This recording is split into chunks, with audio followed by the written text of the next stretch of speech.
Bonsoir à tous. Nous allons continuer notre série de vidéos. Nous avons déjà eu à attribuer une adresse IP au serveur, lui donner un nom. Et j'ai omis de dire, pour pouvoir voir le nom du serveur, on utilise la commande hostname. Hostname.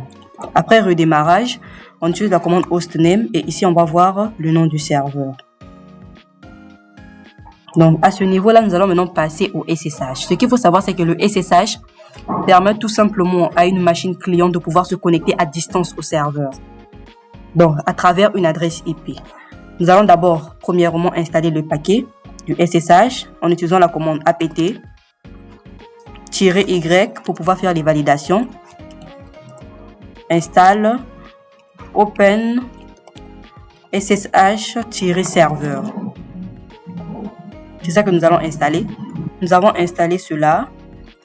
Après, nous allons éditer maintenant le fichier. Le fichier ssh conf. Ça se trouve, on va utiliser l'éditeur de test Vim. Le chemin c'est /etc ssh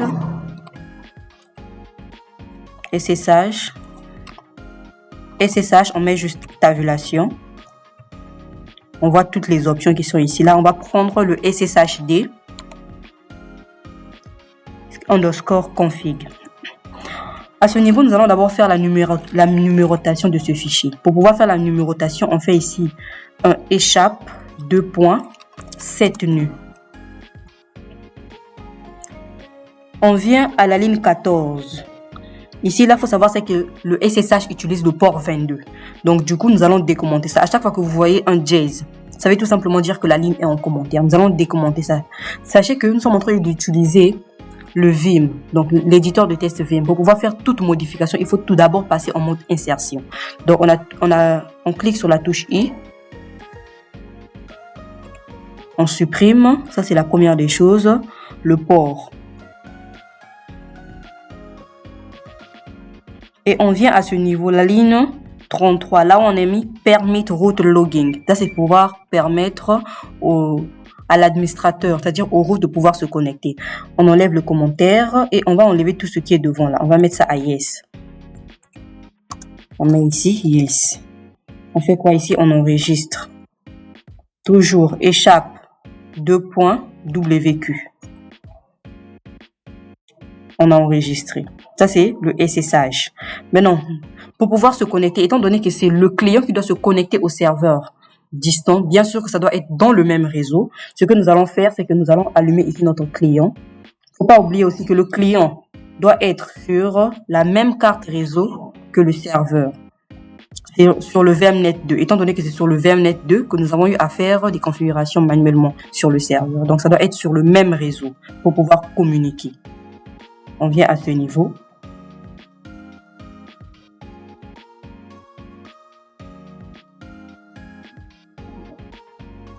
Nous allons allumer notre machine cliente. C'est le Windows 11.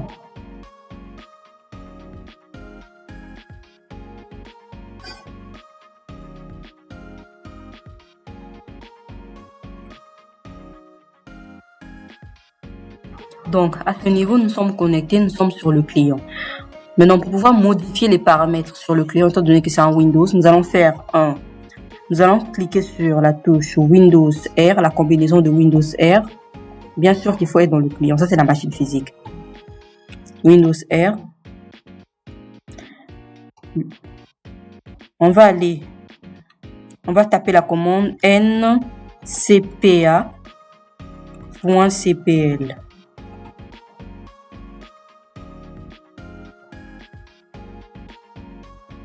On vient à ce niveau. On va lui attribuer une adresse IP. Étant donné qu'on utilise l'IPv4, donc nous allons utiliser l'IPv4.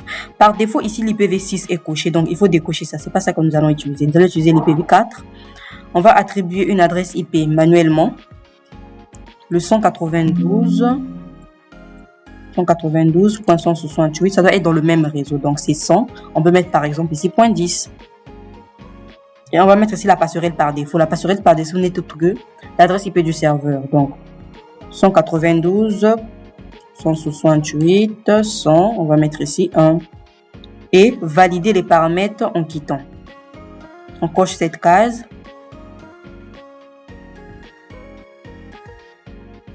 On ferme. Maintenant, pour pouvoir voir si le client a reçu cette adresse IP que nous avons eu à attribuer, il suffit juste de taper la touche Windows R. On tape la commande CMD ipconfig. Donc, nous voyons que le client a bel et bien reçu les paramètres. Maintenant, on va essayer de pigner le serveur, de voir si le serveur et le client en train de communiquer. On utilise la commande ping. On met l'adresse IP du serveur.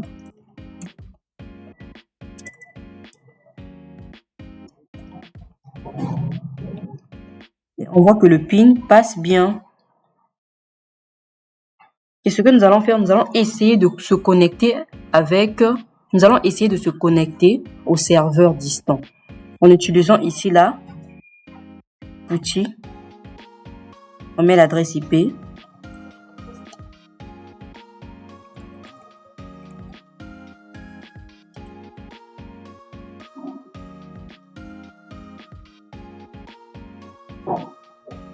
Et ici là, on demande d'accepter. On va se connecter en mode route. Le super utilisateur. On me demande de mettre le mot de passe.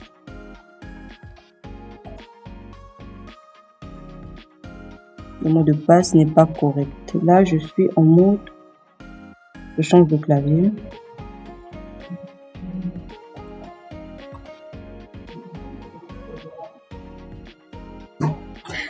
Exactement. Normalement, ça ne doit pas aussi marcher parce que j'ai oublié de redémarrer le service SSH. Donc, on vient à ce niveau. Après avoir configuré le SSH ici, là, il faut redémarrer le service. En utilisant la commande système ctl restart. On met ici le SSH D. On a redémarré le SSH pour pouvoir prendre les configurations, les modifications qu'on a eu à faire. Il doit prendre les modifications en compte. Donc, c'est la commande là qui permet de pouvoir le faire. On vient à ce niveau. On va ouvrir notre session.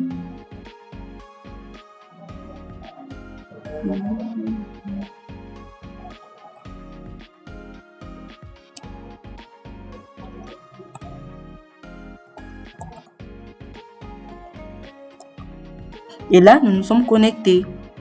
Donc, ça a marché. Faut pas oublier de redémarrer à chaque fois qu'on fait des modifications, à chaque fois qu'on décide de configurer un service. Il faut toujours redémarrer ce service-là. Sinon, ça ne va pas marcher. Donc, concernant la configuration du SSH, c'est tout. Surtout, n'hésitez pas à vous abonner et à liker.